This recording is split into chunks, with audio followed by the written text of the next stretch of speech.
Falcon 9's in startup. There's that call out. Falcon 9 is in startup. Now we're waiting for the final go for launch in a few seconds here.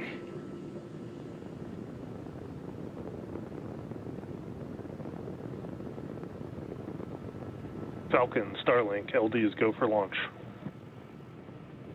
And there is that call out that we are go for launch. So at T-minus 30 seconds. At T-minus 30 seconds, all systems are go for launch. So let's listen into the terminal count and watch as Falcon 9 takes our stack of Starlink satellites into orbit. T-minus 15 seconds. 10, 9, 8, 7, 6, 5, 4, 3, 2, 1, 0. Ignition and liftoff.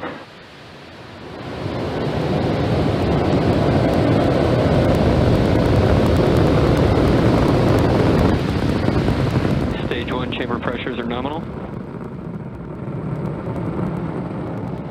Vehicle is pitching downrange.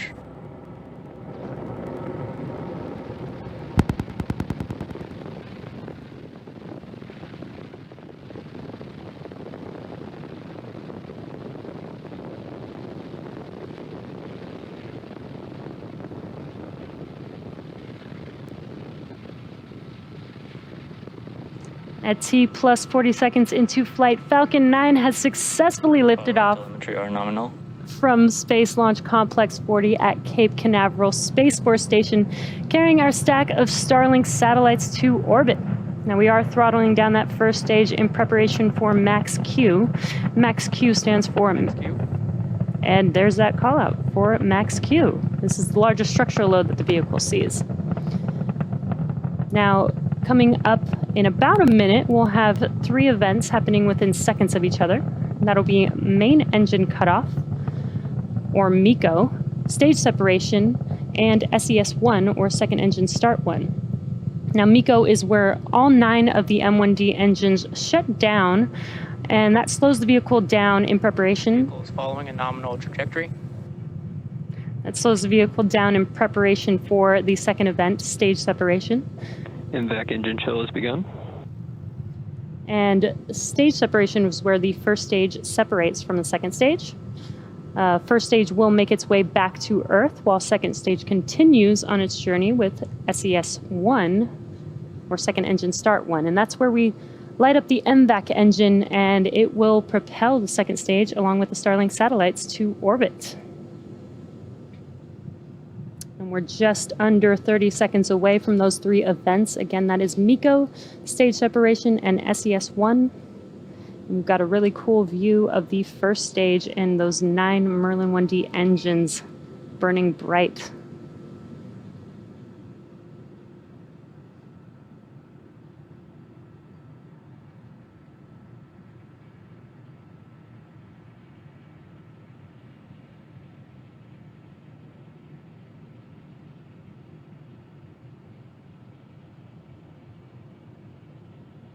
Stage separation confirmed.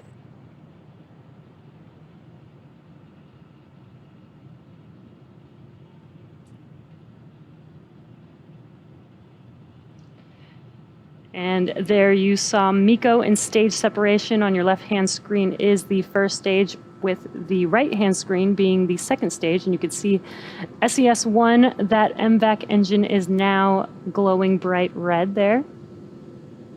And in a few seconds from now, we should have fairing deploy. Separation confirmed. And there you can see on your right-hand screen, the fairing has deployed. As a reminder, we will be attempting to recover the fairing halves today with our recovery ships, Mystery and Mischief.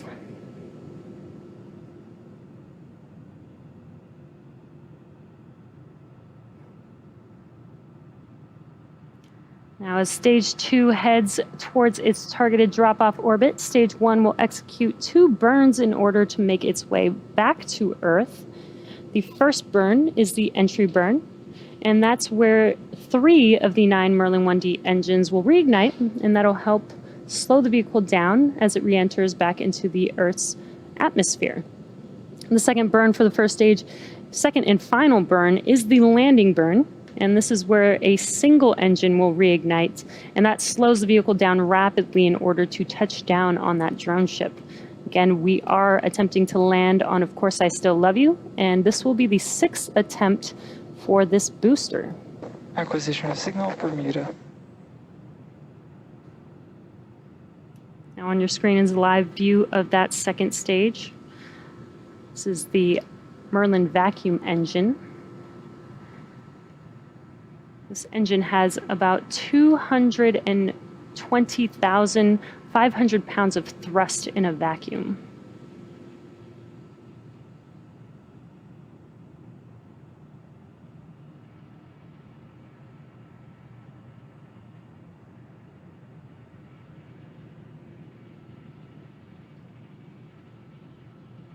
We're just under a minute and a half away from the entry burn on the first stage.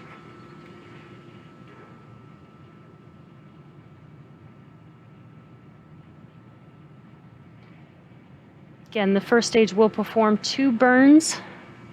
It will be the entry burn and the landing burn. And then just 20 seconds or so after that landing burn has concluded, the second stage will have SECO 1, or second engine cutoff 1.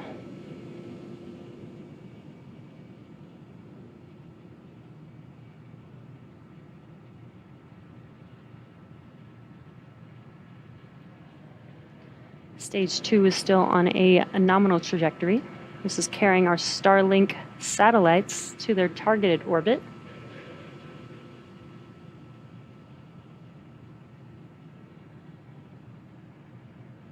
And we are just about 30 seconds away, or under 30 seconds away, from that entry burn starting up on the first stage.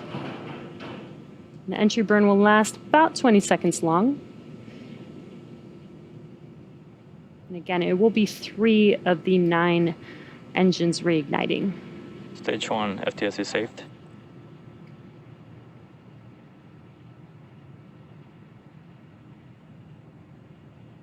Stage 1 engine burn startup. And there you can see on your left-hand screen as that view lights up, those 3 engines are burning bright, helping to slow the vehicle down as it enters back into the Earth's atmosphere.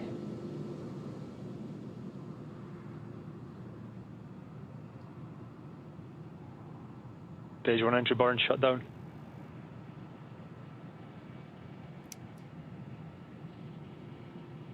We did have a call out for entry burn conclusion.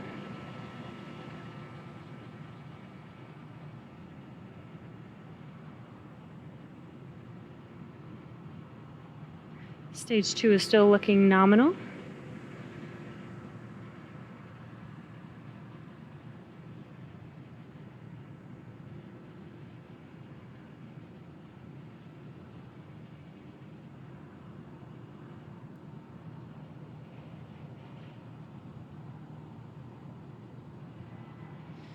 We're just under 30 seconds away from the landing burn beginning on the first stage.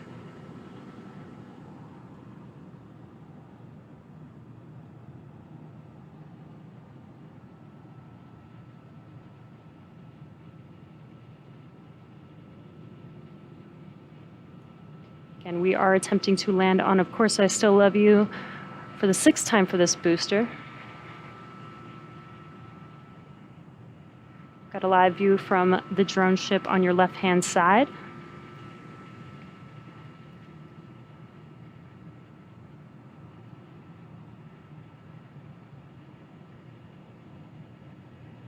We did get a little bright glow, but no longer see a flame there.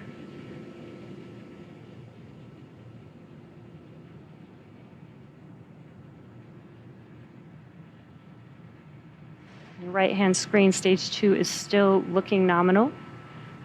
Stage 2 FTS is saved.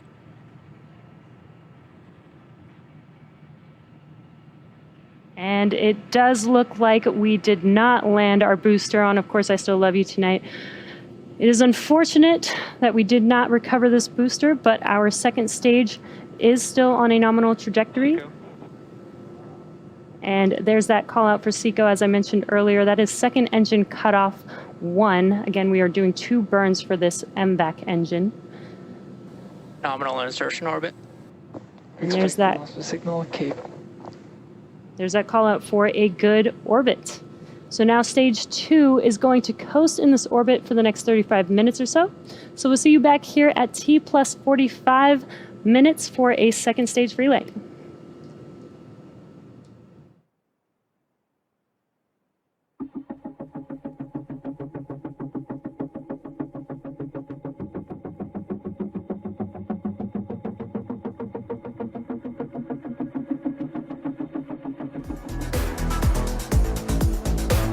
Welcome back to our Starlink mission.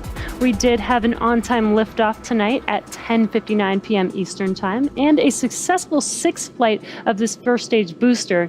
We were not able to land the first stage, which is a bummer, but our second stage did have 2 successful burns of the MVAC engine and is now getting ready to deploy our Starlink satellites in a few seconds.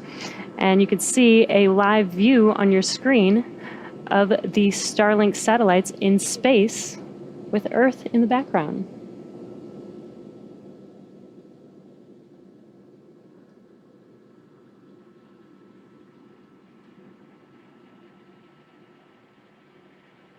The second stage did start to spin along its central axis to give the Starlink satellites the momentum they need to space themselves out. Starlink deploy confirmed.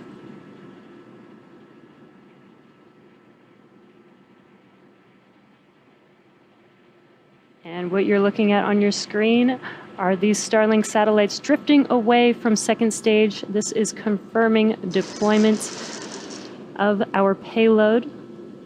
Shortly, they will deploy their solar array, and over the next few days and weeks, they will distance themselves from each other and use their onboard ion thrusters to make their way to their operational orbit. And that brings our webcast to a close. Thank you to the Range and the FAA for supporting today's mission. And thanks to all of our viewers and every one of you that has signed up or placed an order for service. Thanks for joining us and have a great night.